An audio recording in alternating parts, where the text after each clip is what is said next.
Hai guys, balik lagi dengan aku Kadek Rajendra atau dikenal sebagai Rabbit. Jadi di video ini aku akan membahas tentang apa itu diksi. Nah jadi menurut Kamus Besar Bahasa Indonesia, diksi adalah pilihan kata yang tepat serta selaras dalam penggunaannya. Diksi digunakan oleh penulis untuk mengungkapkan suatu gagasan, sehingga mendapatkan efek tertentu sesuai yang diharapkan oleh penulis. Dari pengertian diksi menurut KBBI tersebut, dapat dipahami bahwa diksi adalah pemilihan kata yang sesuai dan dipakai untuk memilih kata sehingga dapat mengungkapkan gagasan tertentu. Saya sendiri yang berlatar belakang sebagai musisi merasa diksi ini penting karena salah satu fondasi utama dalam penulisan lirik lagu. Diksi menurut aku pribadi ialah seni memilih kata. Seorang penulis lirik wajib memahami diksi agar pesan lagu tersampaikan dengan kuat, indah dan berkesan bagi pendengar. Secara umum, diksi memiliki fungsi untuk memperindah suatu kalimat, seperti dalam puisi maupun cerita. Diksi yang baik digunakan untuk menyampaikan kata atau cerita dengan runtut, menjelaskan penokohan, mendeskripsikan waktu, latar, dan lain sebagainya. Adapun fungsi dari diksi ini yaitu untuk membantu pembaca dalam memahami pesan dari suatu karya sastra. Setelah itu juga berfungsi untuk komunikasi yang efektif sebagai bentuk ekspresi dan juga hiburan. Selain keempat fungsi diksi yang telah dibacakan, beberapa fungsi diksi lainnya adalah mencegah salah pemahaman atau penafsiran, menciptakan suasana yang tepat, membentuk gaya ekspresi gagasan yang tepat sesuai dengan suasana acara seperti resmi, tidak resmi, sehingga akan menyenangkan bagi para pembacanya. Tujuan penggunaan diksi adalah untuk memperoleh keindahan agar dapat menambah daya ekspresivitas. Sebuah kata tentu saja akan lebih jelas mengekspresikan gagasan apabila kata yang digunakan tepat, cermat, dan sesuai. Diksi digunakan untuk menghaluskan kata atau kalimat agar terasa lebih indah. Selanjutnya ada jenis-jenis diksi. Secara umum, diksi dibagi menjadi dua jenis, yaitu diksi berdasarkan makna dan diksi berdasarkan leksikal. Berikut penjelasan kedua jenis diksi tersebut.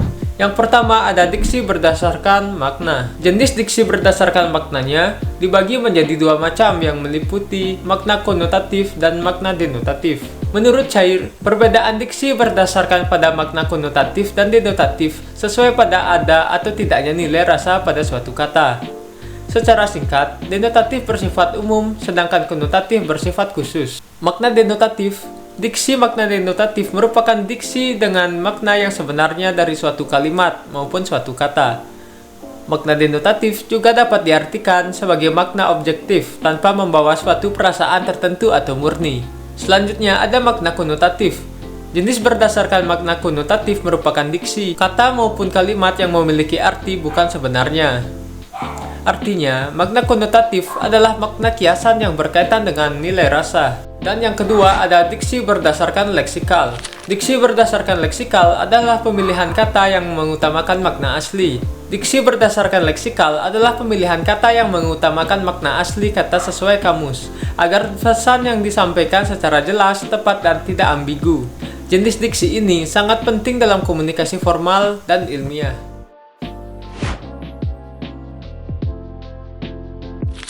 Dan yang terakhir ada ciri-ciri diksi. Menurut buku apresiasi puisi, dalam kurung teori dan aplikasi, dijelaskan bahwa diksi memiliki ciri-ciri yang meliputinya sebagai berikut. Yang pertama, diksi digunakan sebagai pemilihan kata untuk mengungkapkan gagasan atau hal yang diamanatkan oleh penulis. Yang kedua, dapat digunakan untuk membedakan nuansa makna dengan bentuk yang sesuai terhadap situasi, gagasan, serta nilai rasa pembaca. Yang ketiga, menggunakan perbendaharaan kata yang didapatkan oleh masyarakat. Bahasa yang digunakan dapat menggerakkan atau memberdayakan kekayaan menjadi suatu kata yang jelas. Jadi, dapat disimpulkan bahwa diksi merupakan kemampuan memilih kata secara tepat dan sesuai untuk menyampaikan gagasan, perasaan, dan pesan. Pemilihan kata tidak hanya mempertimbangkan makna kata secara kamus, tetapi juga konteks, nuansa rasa, keindahan bunyi, serta tujuan komunikasi. Diksi yang baik membuat bahasa menjadi jelas, efektif, dan mudah dipahami, sekaligus mampu memberi kesan mendalam bagi pembaca atau pendengar. Oleh karena itu, penguasaan diksi sangat penting dalam berbagai bentuk komunikasi. baik lisan maupun tulisan, termasuk dalam karya ilmiah, sastra, dan penulisan lirik lagu. Baik, sekian, segitu saja yang dapat saya sampaikan, dan terima kasih.